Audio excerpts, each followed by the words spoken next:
Anggota DPR sedang berbahagia.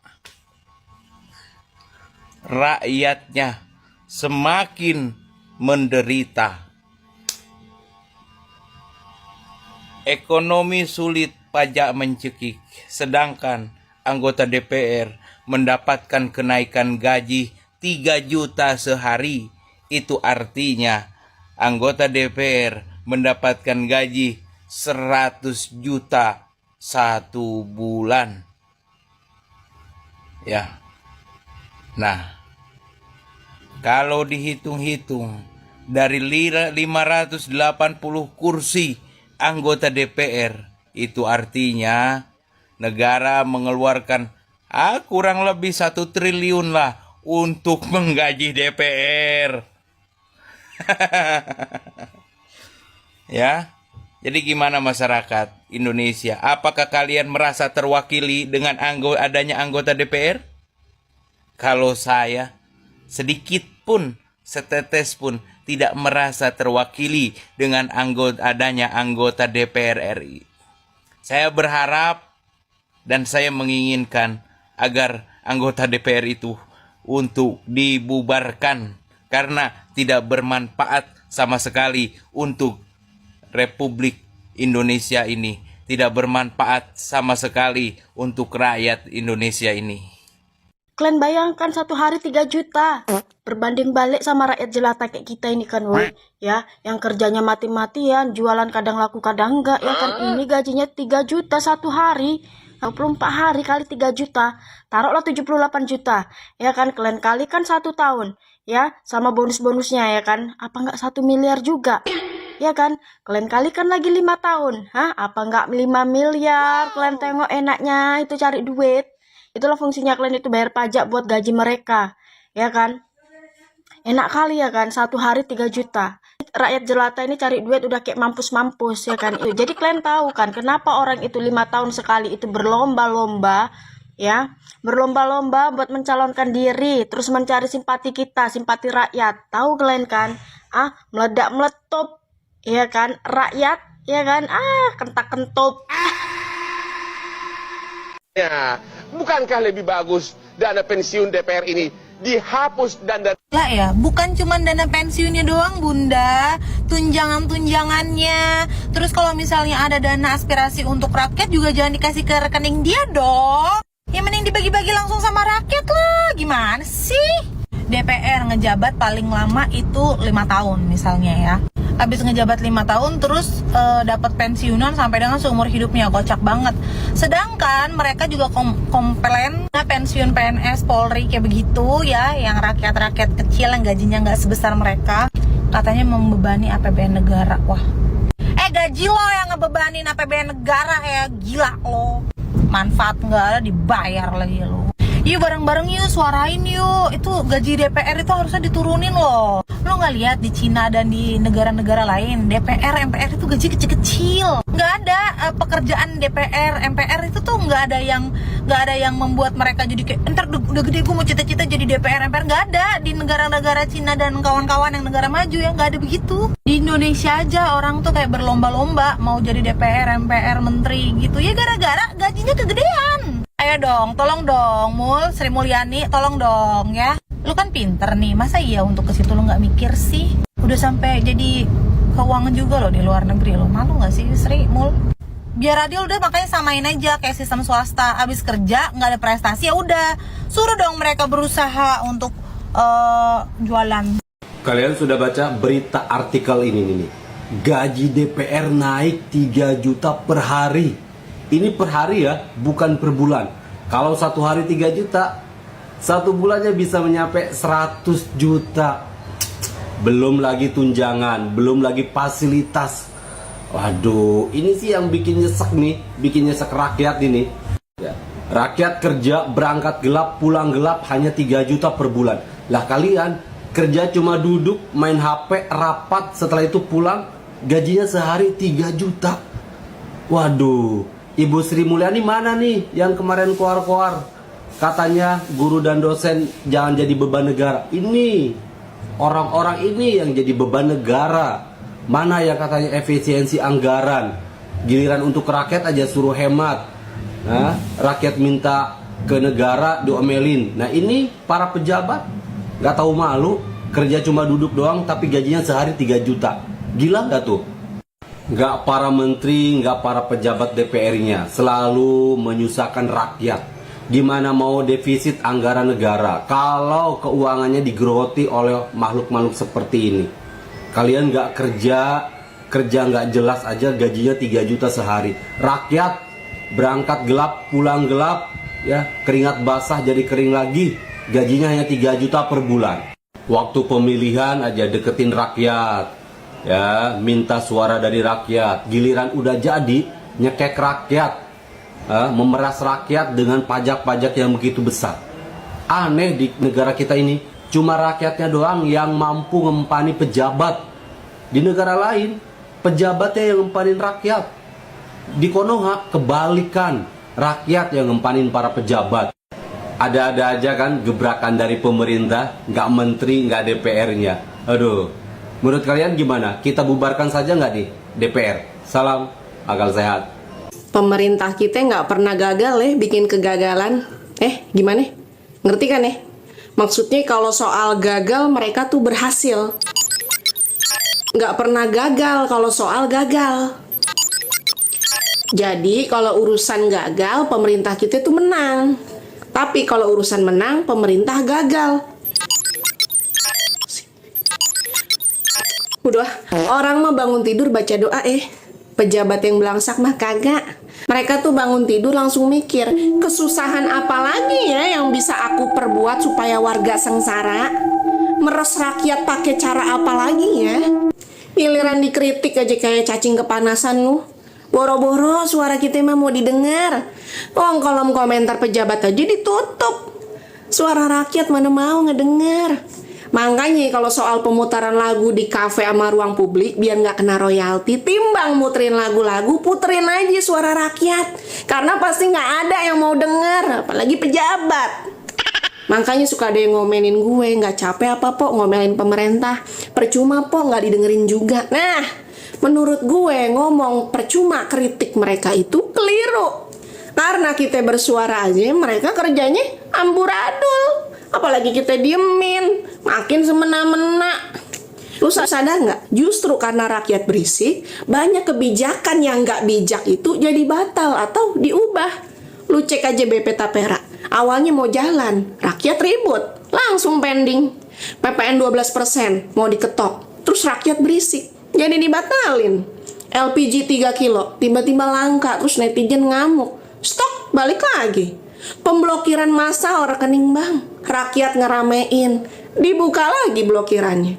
Emang cara pemerintah kita bikin kebijakan tuh viral base polisi, ya nggak? Nunggu viral dulu. Jadi kesannya pemerintah gitu tuh kayak ngedengerin aspirasi rakyat gitu. Pret. Padahal mah kagak. Karena kudunya penyerapan aspirasi mah lu lakuin sebelum kebijakan disusun, Pak. Bukan sesudah gaduh. Gitu ya, Baskom Dukun.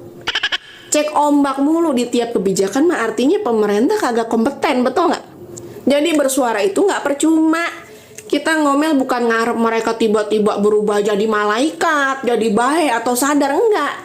Tapi seenggaknya ngurangin efek yang lebih buruk. Biar yang rakus sama yang jolim ngerasa nggak nyaman. Jangan kasih ruang buat kebijakan buruk buat lolos tanpa perlawanan. Padahal kebijakan mencekek itu nggak pandang bulu loh. Mau kita protes atau diem, semua kena.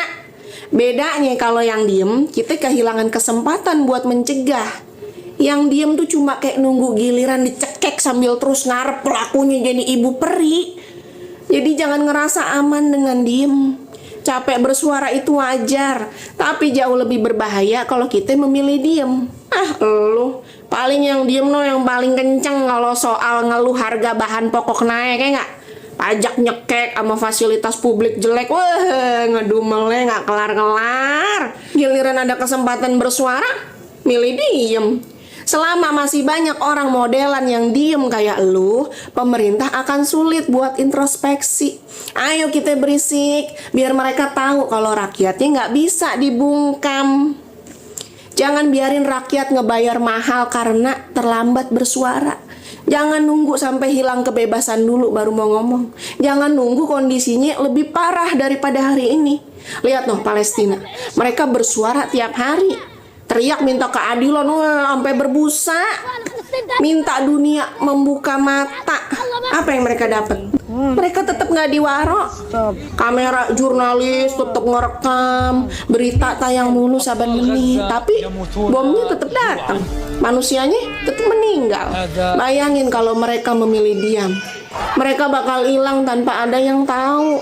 Mereka tahu kalau bersuara belum tentu mengubah nasib, tapi mereka juga tahu kalau diem artinya mengubur harapan.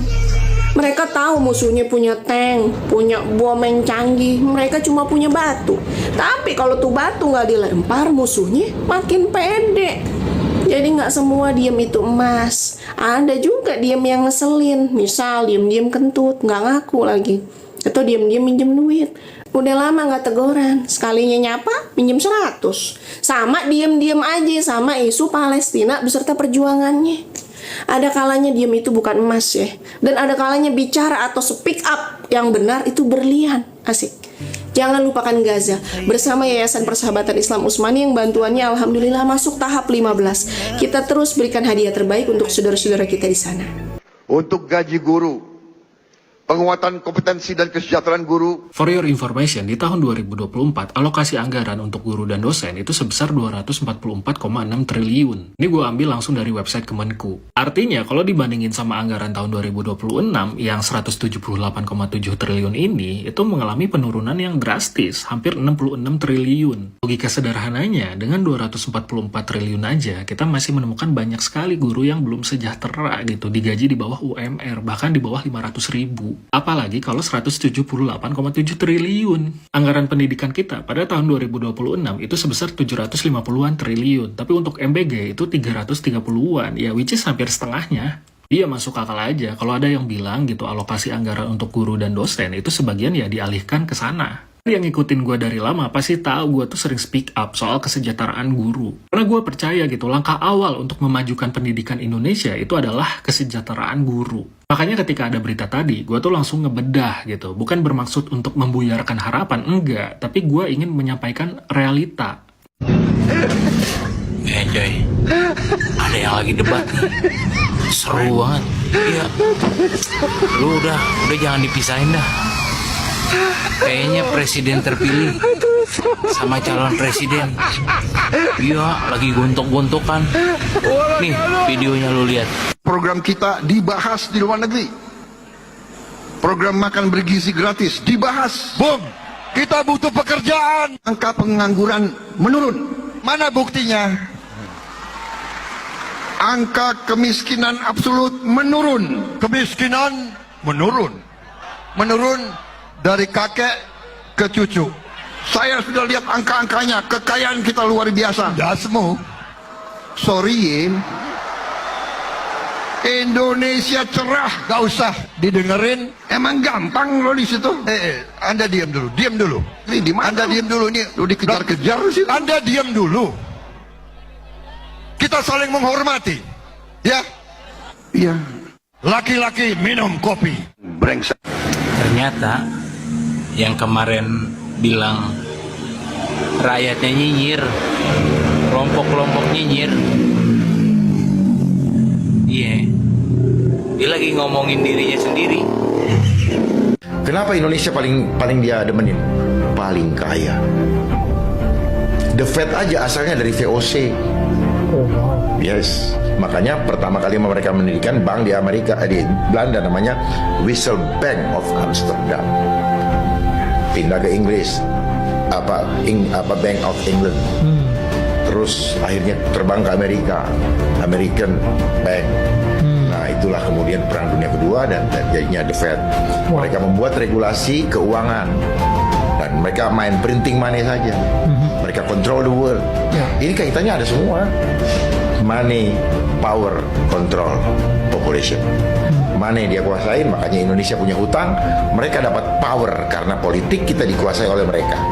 Sehingga mereka mempunyai power karena menguasai politik di negara kita untuk membuatkan konstitusi atau undang-undang, peraturan melalui proses legislasi.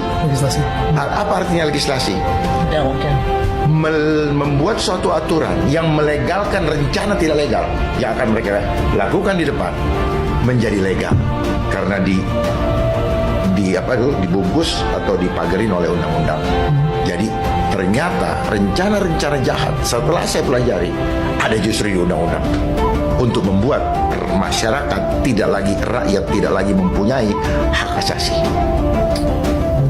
Hak asasi kita diambil total. Menteri Pertanian dan Menteri Koordinator Pangan ini sedang menjerumuskan Presiden dengan informasi yang menyesatkan. Karena Presiden memuji para menteri yang mengurusi pangan.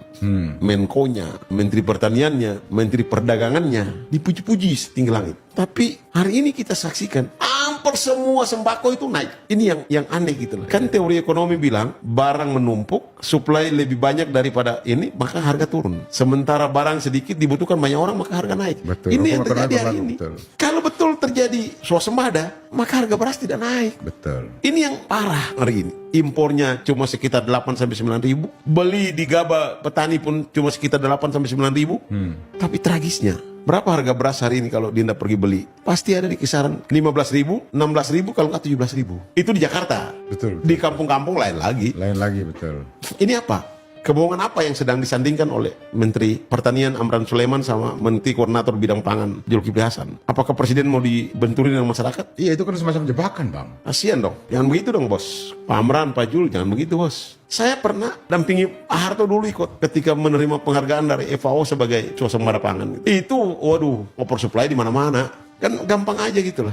Ini apa gitu loh. Dengan fakta hari ini kita juga harus bilang bahwa ini Amran nggak benar ini. Amran patut diduga punya niat buruk untuk menjerumuskan Presiden kalau kayak begini gitu loh. Kalau yang terlihat di media sosial kan hanya penjual racun tikus kalau. Ya, tapi kalau tidak salah punya konsesi batubara dan nikel. Beliau juga punya kekerabatan dengan Antoni Salim. Dulu waktu beliau masuk kabinet pertama era Pak Jokowi, di kalangan aktivis dan wartawan bilang itu waktunya Antoni Salim. Oh. Setiap rupiah uang rakyat harus kita jaga. Emang masyarakat Indonesia ini pada seujon aja. Tuh denger kata Pak Presiden. Setiap rupiah masyarakat harus kita jaga. Pemerintah itu lagi melakukan amanat loh. Menjaga uang-uang kita ke rekeningnya masing-masing tanpa sepengetahuan siapapun. Jadi benar-benar di-keep, dijaga begitu. Bukan korupsi namanya. Dijaga. Kalian ini gimana sih, nggak boleh seujon.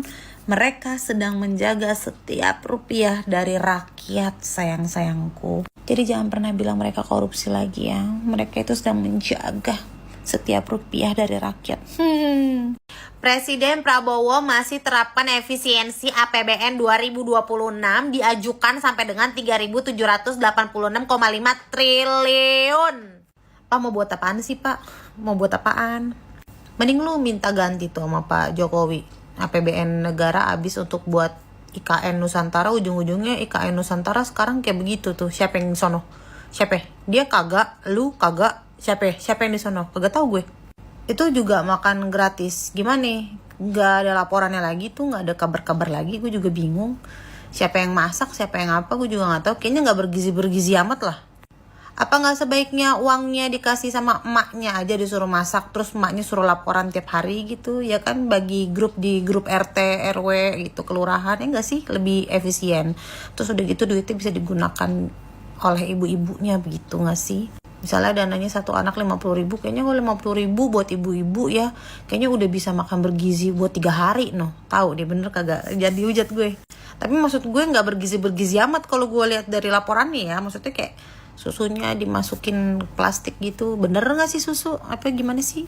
Ya maksudnya banyak deh hal-hal yang aneh buat gue. Kayak apa yang dilakuin pemerintah tuh kayak nonsen gitu. Sama tadi gue inget tuh gajinya hakim dinaikin 250% ya. Bener gak sih? Katanya supaya guna dia tidak disogok sama orang gitu. Yalah, udah tahu di Indonesia orangnya tukang itu korup. Gak mungkin. Orang mah di mana-mana harusnya gaji diturunin, malah dinaikin. Nggak jelas, lu pada nggak jelas. Prabowo targetkan RI 0% kemiskinan sebelum masa jabatan presiden selesai. Punten Bapak, saya boleh izin ketawa?